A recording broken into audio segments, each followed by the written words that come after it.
Hey guys, this is AiurHero from AiurHeroDota, and I'm here with some good friends from... Australia, and I'm Trentus from DDT Dota, and this is Dark Dawn. we're DDT Dota together. Yeah, basically we're going to have a guide about Kunkka, and we're about to go in to harass this turtle. So I hope you guys enjoy.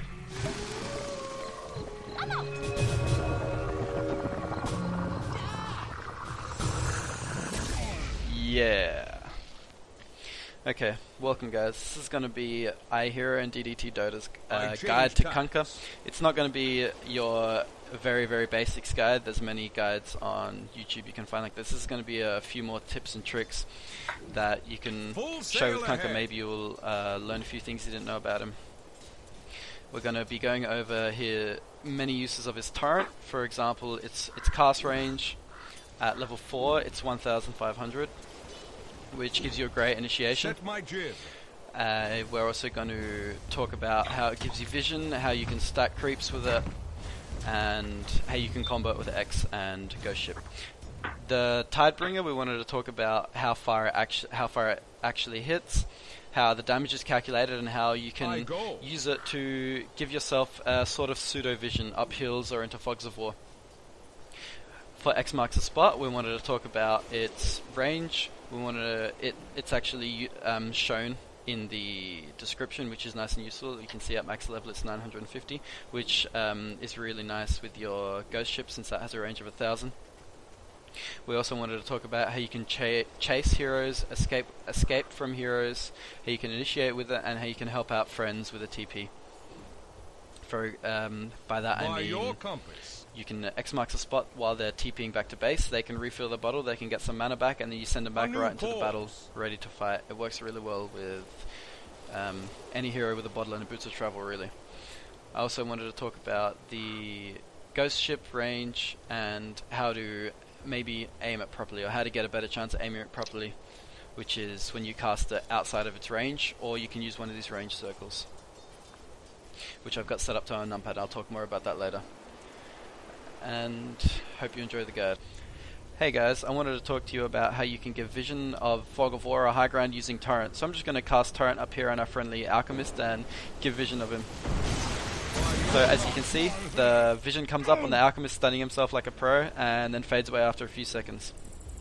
And you can use that in any kind of Fog of War for it, and it has many uses. For example, stunning into the rush pit to give yourself vision. And you can catch off many enemies sitting in there trying to rush, because you get them with a stun and you also give vision. So you can see how close they are to finishing Roshan. So you can see Alchemist trying to take on Roshan, probably most unsuccessfully. Hey guys, we wanted to talk about the different uses of Tidebringer now. I'm going to cleave on. I'm going to hit one of these creeps, and it should bounce 600 range off of the creep, hitting out Alchemist there. So as you can see, he was inside my little range bubble of 600, and it hit him. Now, people have experienced Tidebringer's range to be a lot more than 600. I want to show you why that is. If we have our Alchemist stand over there, that's a fair range from the range creep, and I cleave on this melee. As you can see, it still hits him.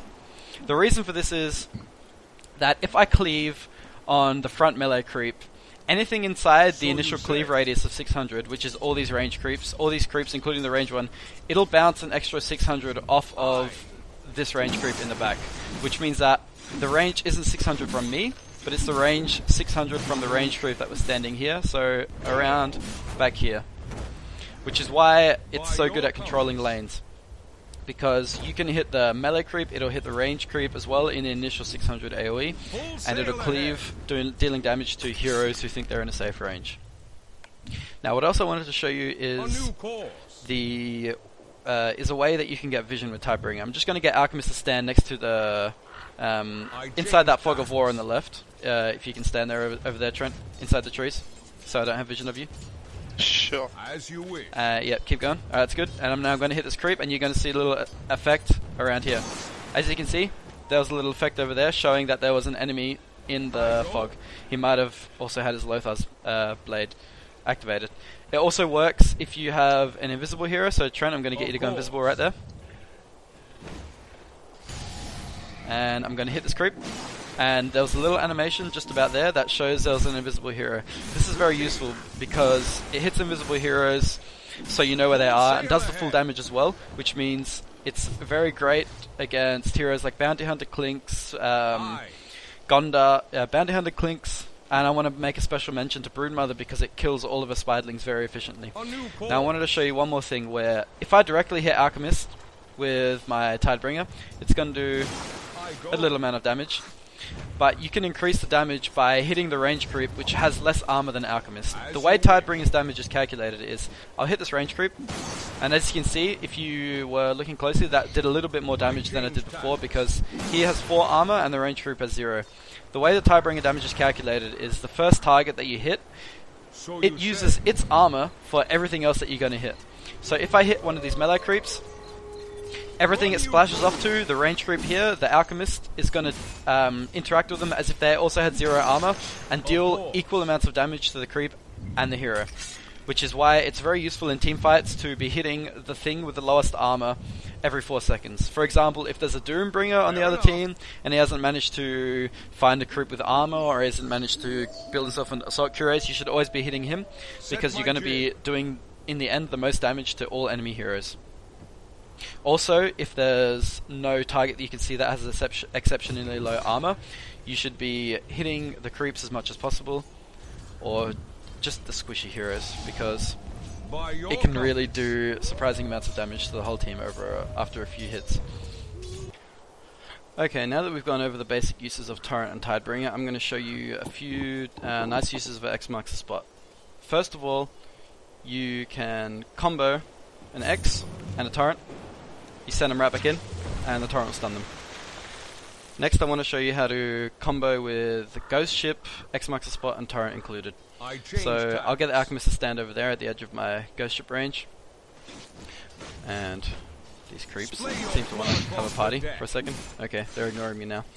Basically, the idea is you'll X marks the spot them, instantly Ghost Ship at the same time, or as quickly as possible after your X, and then Torrent after a few seconds to make sure they stay for the whole duration on that spot and get hit by the Ghost Ship. So I'll X, Ghost Ship, Torrent there now, send him back into the thing. He'll get hit by the Torrent and the Ghost Ship as well. As you can see, it's a nice chunk of damage, and you can run up with your 6 boots like a pro and fight the Alchemist. Okay, other uses I wanted to show you as well, if the Alchemist will leave me alone. A few other uses is for initiation, chasing, and helping out an ally.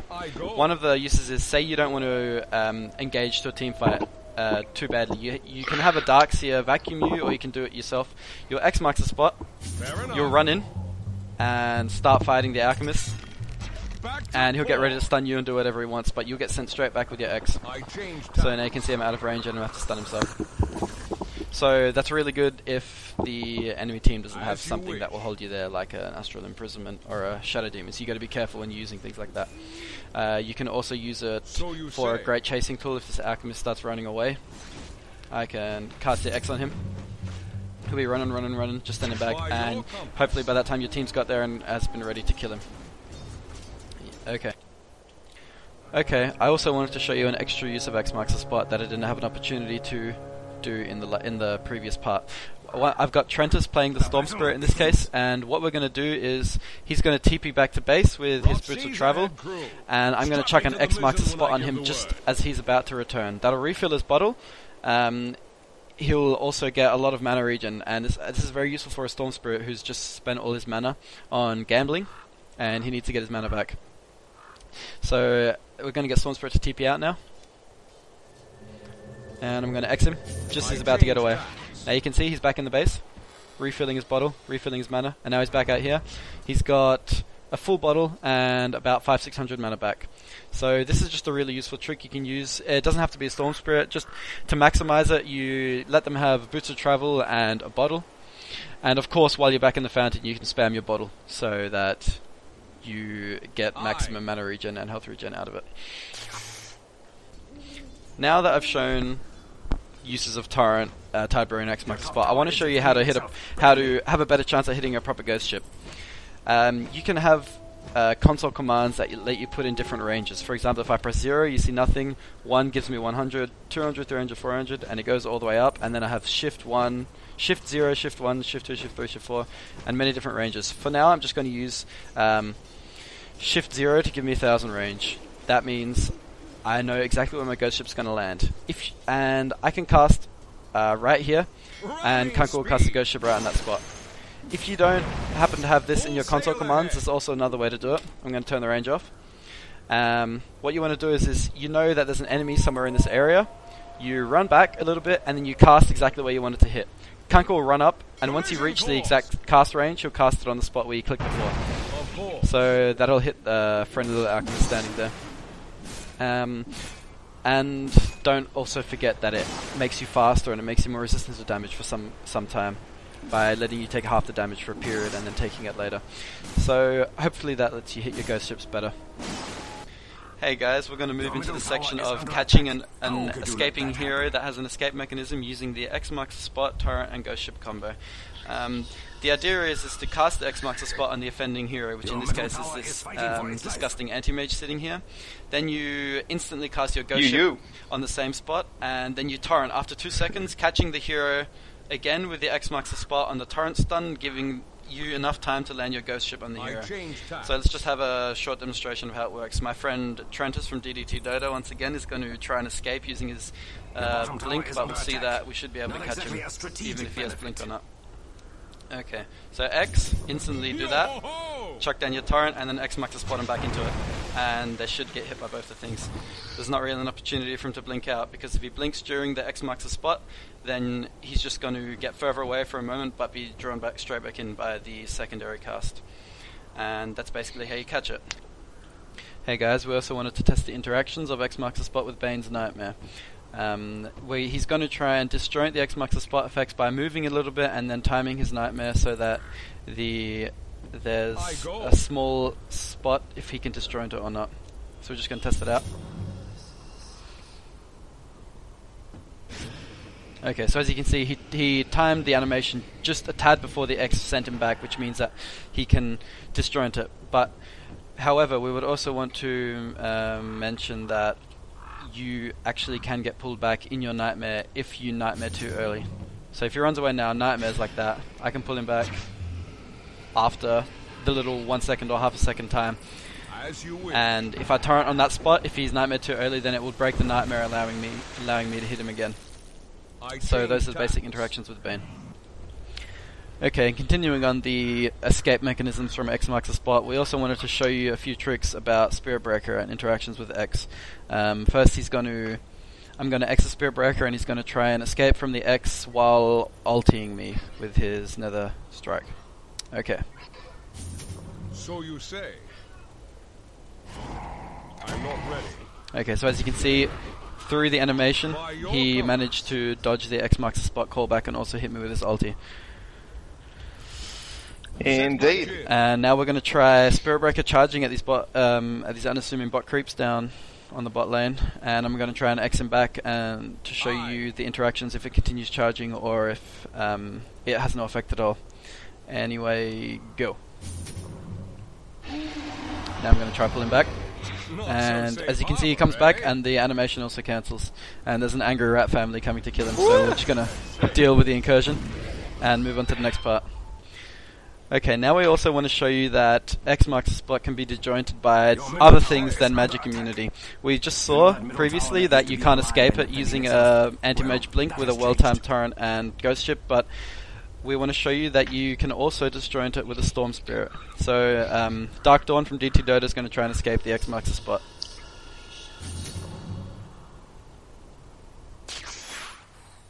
So as you can see, the X has disappeared and the Storm isn't coming back. I'm trying to bring him back, but he's not. So if you time it right, or if you have a long enough jump, then you can definitely escape the X marks the spot with Ball Lightning. Yep. Okay, we also wanted to test the interactions of X marks the spot with Naix's Infest. What would happen if I X him while he jumps into a creep? Let's see what happens. Full sail ahead. Okay, so now I'm trying to pull him back. As you can see, the X dissipates and it has no effect. So I want to break the Naix out again, I'll just have to break open these creeps. We also wanted to mention that you can disjoint X marks the spot with many other things. For example, Puck's Phase Shift, Obsidian Destroyers, Astral Imprisonment, Shadow Demons, Dispersion, and there are also many others that you can try. For example, Morphling. If you time the waveform it won't have any effect, and if you time Faceless Void's blink, then the X also won't have any effect. But it all depends on timing, really. So that's that. Okay, guys, that brings us to the end of AiurHero and DDT Dota's Kunkka guide, and I think that Anti-Mage and Storm Spirit aren't too happy about all the pirate magic that I've been using on them today. I go. Thanks for watching, guys.